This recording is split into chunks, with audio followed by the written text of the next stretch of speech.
I should have known something was wrong when my daughter's boyfriend was too perfect. But when you're a mother who's watched her child struggle with loneliness, perfection looks like a gift from God.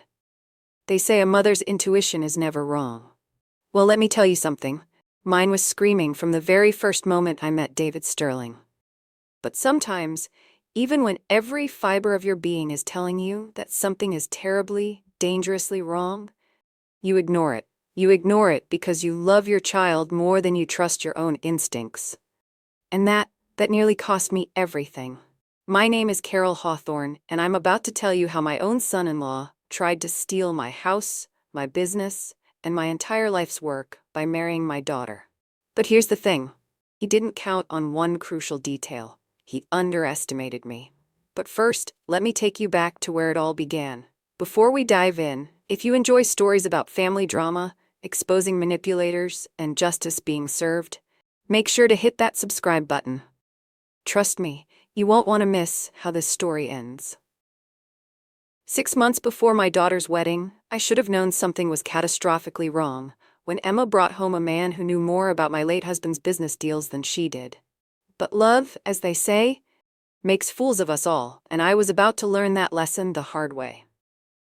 It was a crisp October evening when Emma called me, practically vibrating with excitement through the phone. "Mom, I'm bringing someone special for dinner tonight. His name is David, and I think he might be the one." Now you have to understand something about my Emma. She's 26, brilliant, works as an art curator in Manhattan, but she's always been trusting, maybe too trusting. After her father died 3 years ago, she threw herself into her work, rarely dated, and I'd started to worry she'd never find someone. So when I heard that genuine happiness in her voice, that pure, innocent joy, I wanted nothing more than for this David to be everything she believed he was. Our home, Hawthorne Manor, sits on 12 acres in Greenwich, Connecticut. My late husband Richard and I built our real estate empire from nothing. And this house, this beautiful Georgian colonial with its marble foyer and hand-carved staircase, represents 30 years of blood, sweat, and dreams. When you pull up the circular driveway, past the fountain and through the oak trees, you understand immediately that this is serious wealth. Old money, generational wealth. And that should have been my first warning sign. At exactly 7 o'clock, I heard Emma's key in the front door, followed by the sound of her laughter, light, musical, happier than I'd heard her in years. I was in the front parlor when they walked in, and I'll never forget my first glimpse of David Sterling. He was perfect. And I mean that in the most unsettling way possible. Tall, probably 6'2", with salt and pepper hair that looked professionally styled. His suit wasn't off the rack, it was bespoke, probably Italian, and cost more than most people's monthly salary. His handshake was firm, his smile was warm, and when he looked at you, he gave you his complete, undivided attention. The kind of man who seemed born to charm wealthy widows and their naive daughters. "Mrs. Hawthorne," he said, and his voice was smooth as aged whiskey. "Emma has told me so much about you. And this house." He gestured around the parlor, taking in the original oil paintings, the Persian rugs, the crystal chandelier that Richard and I bought on our honeymoon in Venice. "It's absolutely magnificent. You can feel the history in these walls." Emma was beaming, hanging on his arm like he'd just quoted Shakespeare. "David knows so much about architecture and art, Mom. You two are going to get along perfectly." We moved to the dining room, and that's when things started to get strange. David had brought a bottle of wine, a 1995 Chateau Margaux that probably cost $800. Not the kind of gift you bring to a casual dinner unless you're trying to make a very specific impression. As Thomas, our estate manager, served the first course, David launched into what seemed like innocent dinner conversation. "But I've been in business for 3 decades. I know the difference between small talk and reconnaissance." "Emma mentioned you built quite an empire with your late husband," David said, cutting his fillet with surgical precision. "Real estate, wasn't it? That must have been challenging in the Connecticut market during the economic shifts of the late 90s. I paused, my fork halfway to my mouth. Most people, when they want to know about your business, ask general questions. They say things like, "What kind of real estate?" or "That must be interesting work." They don't reference specific economic conditions from 25 years ago unless they've done their homework. You seem to know quite a bit about the Connecticut real estate market, I said carefully. David's smile never wavered. I'm in investments myself. I make it my business to understand market history, especially in areas with such established wealth. Greenwich has always fascinated me. The way old families have preserved their legacies here, passed down not just property, but entire business structures through generations, it's really quite remarkable. Emma looked at him like he'd just solved world hunger. Isn't he amazing, Mom? David's been teaching me so much about finance and business. I never realized how complex Daddy's work was.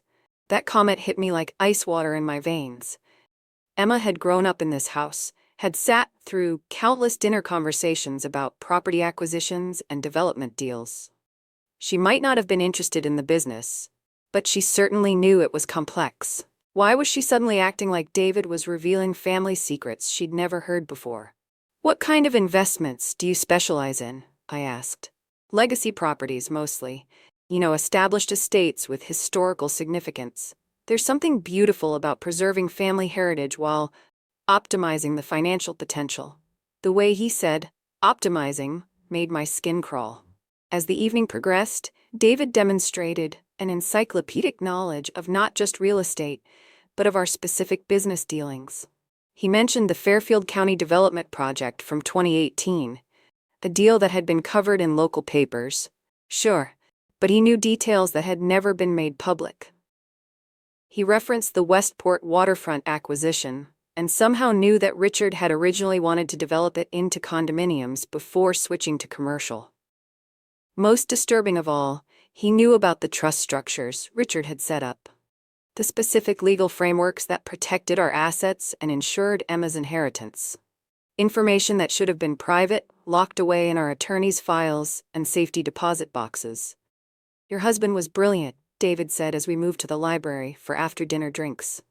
The way he structured the estate planning, the multiple LLCs, the property transfers, it's like looking at a chess master's game. Every move calculated to protect the family legacy. I felt my blood turn to ice. Those trust documents weren't public record. They weren't something you could research online or find in newspaper articles.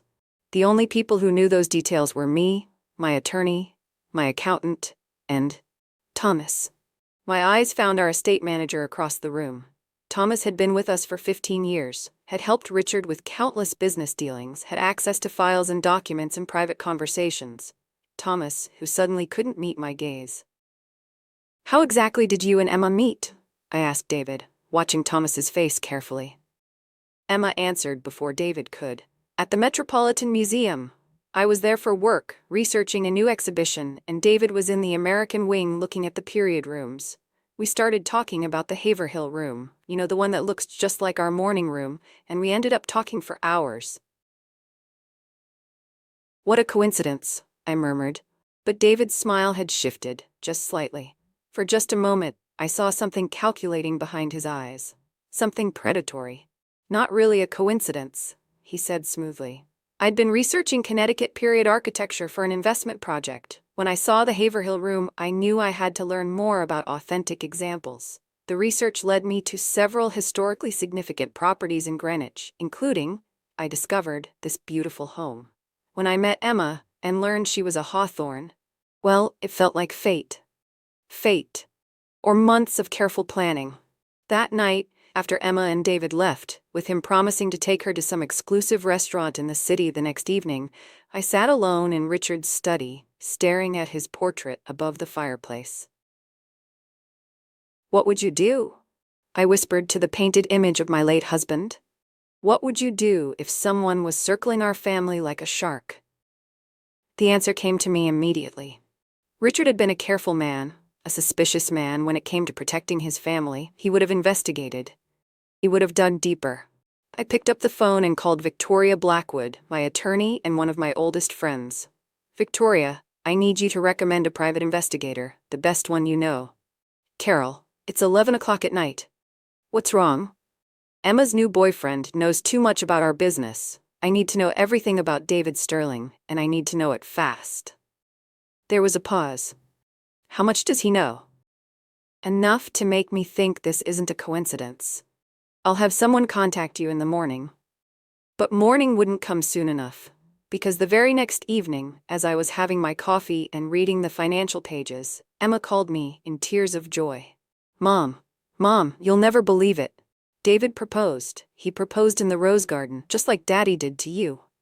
He said he'd been researching romantic traditions and wanted to honor Daddy's memory by proposing in the same spot with the same roses, the David Austin roses that bloom in October, just like when Daddy proposed.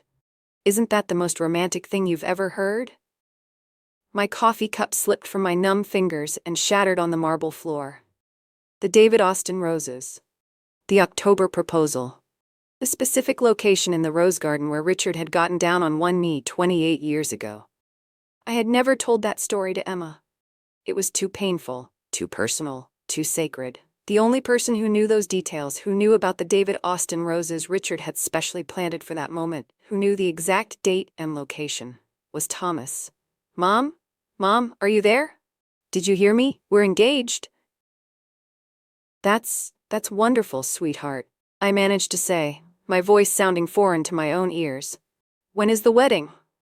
Oh, David wants to get married soon. He says when you know, and he doesn't want to wait. We're thinking maybe 3 months. David's been looking into venues, but he thinks it would be most meaningful to have the ceremony here, at home, in the garden where he proposed. Of course he did. We'll talk more tomorrow, darling. Congratulations. I hung up the phone and stood in that kitchen, surrounded by broken porcelain and spilled coffee, and felt the first real chill of fear run down my spine. David Sterling hadn't just researched my family's business. He had researched our most intimate private moments, our love stories, our secrets, and somehow, some way, he had gotten Thomas to help him. The private investigator's report wouldn't arrive for another 2 weeks. 2 weeks of watching my daughter plan her dream wedding to a man who had orchestrated every single moment of their romance. 2 weeks of realizing that David Sterling hadn't just studied my family's financial records. He had studied us. But here's what I didn't know yet, what I wouldn't discover until it was almost too late. David's proposal in the rose garden wasn't just emotionally manipulative. It was legally strategic. Because while Emma was crying tears of joy and planning her perfect wedding, David was already 3 moves ahead in a game I didn't even know we were playing.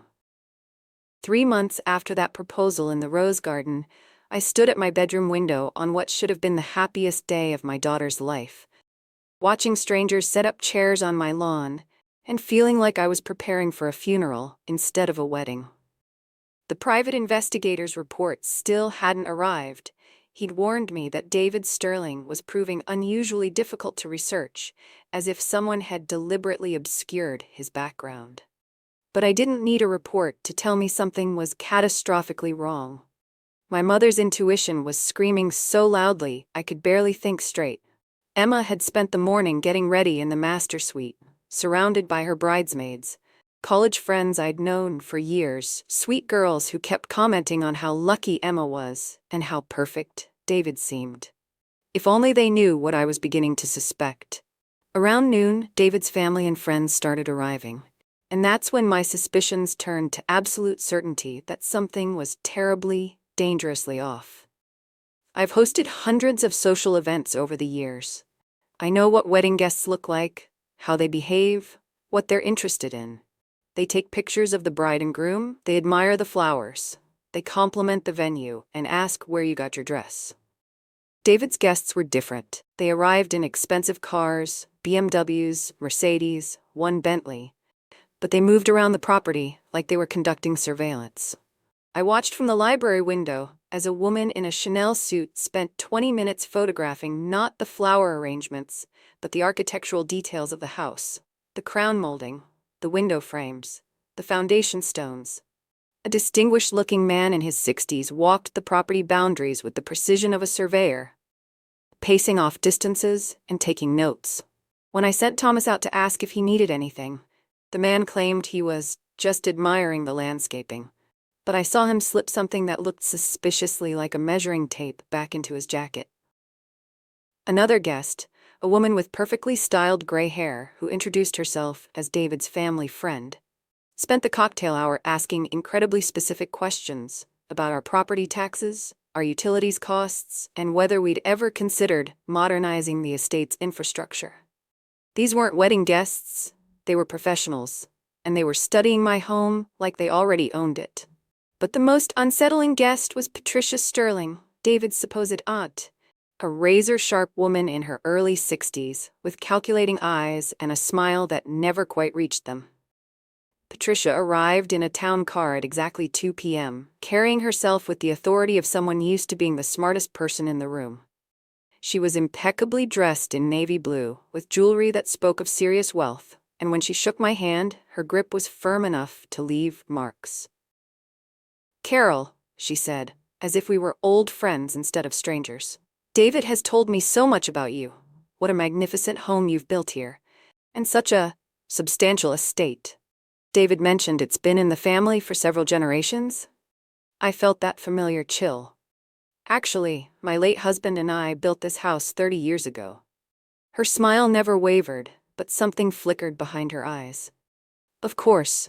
Forgive me. David gets so excited talking about established families and their legacies. He's quite passionate about preservation." The way she said preservation made my skin crawl. The ceremony itself was beautiful. I'll give David credit for that. He'd spared no expense, and Emma looked absolutely radiant in her grandmother's pearls and the Vera Wang gown we'd chosen together. Judge Morrison, a family friend who'd known Emma since she was born, officiated with genuine warmth and emotion. But David's vows? God, his vows were like listening to a performance. "Emma," he said, his voice carrying perfectly across the garden, "from the moment I met you, I knew you were the missing piece of my life. You've brought me into a family with such incredible history, such remarkable achievements, and I promise to honor and protect everything your parents built. I promise to be the partner you deserve and the son your mother needs." The guest sighed appreciatively. Emma had tears streaming down her face, and I felt like I was watching a snake oil salesman deliver his pitch.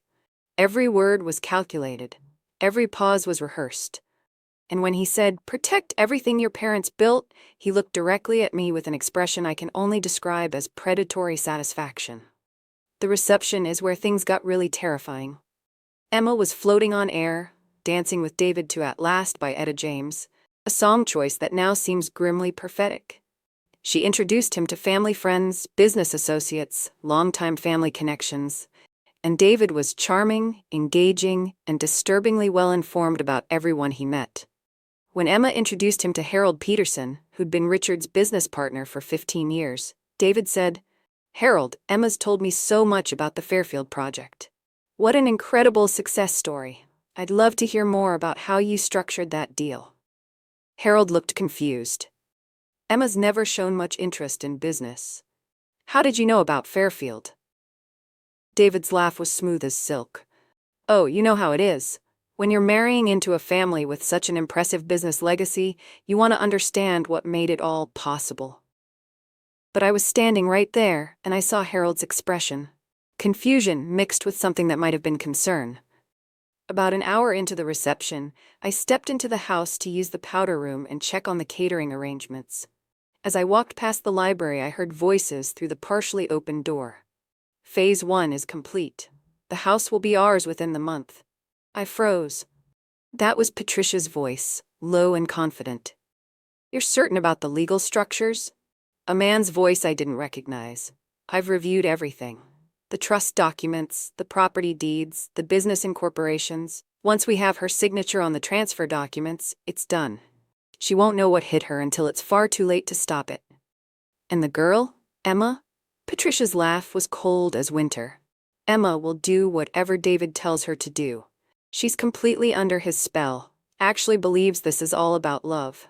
I pressed myself against the wall, my heart pounding so loud I was certain they could hear it.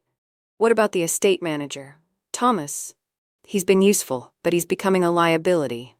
Too guilty, too nervous. We might need to handle that situation soon." "Handle Thomas? My Thomas, who'd been with our family for 15 years? The mother's suspicious," the unknown man said. "Carol's irrelevant. By the time she figures out what's happening, the paperwork will be filed and the assets will be transferred. David's got this handled." I heard footsteps approaching the door and managed to slip around the corner just as Patricia emerged, smoothing her dress and walking back toward the reception with the casual confidence of someone who'd just discussed the weather instead of plotting grand theft. The formal toasts began around sunset, with the golden light casting long shadows across the lawn. Emma's maid of honor spoke beautifully about friendship and love. Judge Morrison offered warm wishes for their future. Several family friends shared sweet stories about watching Emma grow up. Then David stood up. "I want to thank everyone for being here today," he began, his voice carrying easily across the suddenly quiet crowd. "Marrying Emma isn't just gaining a wife, it's joining a family with an incredible legacy. Carol, thank you for welcoming me not just into your home, but into the family business. I promise you won't have to carry these burdens alone anymore." The guests smiled and applauded. Emma beamed at him adoringly. But those words, "you won't have to carry these burdens alone anymore," they weren't spoken to the crowd. They were spoken directly to me, and his eyes held a promise that chilled me to my bones. "I want to assure everyone here," David continued, "that I take my responsibilities as Emma's husband and as the new man of this family very seriously. From this day forward, I'll be taking care of everything. Managing everything. Protecting everything." More applause. More smiles. Emma reached up and kissed his cheek. And I realized I was watching my daughter's husband publicly claim ownership of everything Richard and I had built, while 200 guests thought they were witnessing a romantic declaration of love. As the evening wound down and guests began to leave, I finally cornered Thomas by the catering station. Our loyal estate manager, the man who'd helped us plant the rose garden, who'd been at Richard's funeral, who'd watched Emma grow up. "Thomas," I said quietly, "we need to talk." He couldn't meet my eyes. "Mrs. Hawthorne, this isn't the time." "When is the time, Thomas? When David's sitting in my husband's office going through our private files? When he's got a notary at our dinner table demanding I sign over the deed to my own house?" Thomas went white. "How did you? So you admit it?" My voice was deadly quiet. "You've been feeding him information." "Mrs. Hawthorne, you don't understand. He has things on me. Photos. Documents. He said if I didn't help him, he'd what, Thomas?" But before Thomas could answer, David appeared beside us with that perfect smile. "Carol, there you are. Emma and I wanted to thank you again for this incredible evening. And Thomas, thank you for all your help with the arrangements. I think we're going to work very well together in the future." The way he said, "work very well together," was a clear threat. Thomas nodded miserably and hurried away. David turned back to me, and for just a moment, his mask slipped completely. "I hope you enjoyed tonight, Carol, because everything changes tomorrow." As I watched the last guests leave and the catering staff clean up as Emma and David retired to the guest cottage for their wedding night, I stood alone on the terrace where I'd hosted birthday parties and garden parties and charity events for 30 years. And I realized that what I'd just witnessed wasn't a wedding. It was a hostile takeover. Those guests weren't friends and family. They were appraisers, lawyers, real estate professionals, and God knows who else, all brought here to study my property, assess its value, and plan its acquisition. Patricia Sterling wasn't David's aunt. She was his partner, the legal mind behind whatever scheme they were running. And my own estate manager, the man I'd trusted with our most sensitive business information, had been compromised and was feeding them everything they needed to steal my life's work. At 11:47 p.m., as I was finally getting ready for bed, my phone rang. "Carol? It's Victoria." My attorney's voice was tense. "I just got a very strange call from someone claiming to be your son-in-law. He wanted to schedule a meeting for Monday morning to discuss updating your estate planning to reflect Emma's new marital status. He specifically mentioned wanting to discuss power of attorney arrangements and property transfers." I sank onto the edge of my bed. "Victoria, they're not even back from their honeymoon yet." That's what concerned me. "Carol, legitimate estate planning doesn't happen the Monday after a wedding." And the questions he was asking, they weren't the questions of a new son-in-law trying to understand his wife's inheritance. They were the questions of someone planning to take control of substantial assets. "How much does he know?" "Too much. Carol, I think you need to assume that your private business information has been completely compromised. After I hung up, I sat in Richard's study, staring at his portrait, and made the most important decision of my life. I was going to fight back. But what I didn't know yet, what I wouldn't discover until David showed up at my front door 3 days later with a notary public and a briefcase full of legal documents, was just how sophisticated their plan really was. Because while I was starting to understand that I was under attack, I had no idea how close they'd already come to winning. The documents David was going to demand I sign weren't just property transfers, they were guardianship papers. Papers that would declare me mentally incompetent to manage my own affairs. Papers that would give him legal control over everything: my house, my business, my bank accounts, even my medical decisions. And the most terrifying part? They'd already been approved by a judge. What happens when a predator doesn't just want to steal your money, he wants to steal your entire identity? What happens when the legal system itself has been compromised and manipulated to work against you? In the next part of the story, I'm going to tell you about the most frightening morning of my life. The morning David Sterling walked into my home with a notary and calmly informed me that I was no longer legally competent to own my own house. If you want to know how I fought back against a system designed to destroy me, if you want to learn the warning signs that could protect your own family, make sure you're subscribed and hit that notification bell. Because what David didn't count on was that I'd been playing chess a lot longer than he had. And I was about to teach him what happens when you underestimate a mother protecting her child. See you in the next part of the video.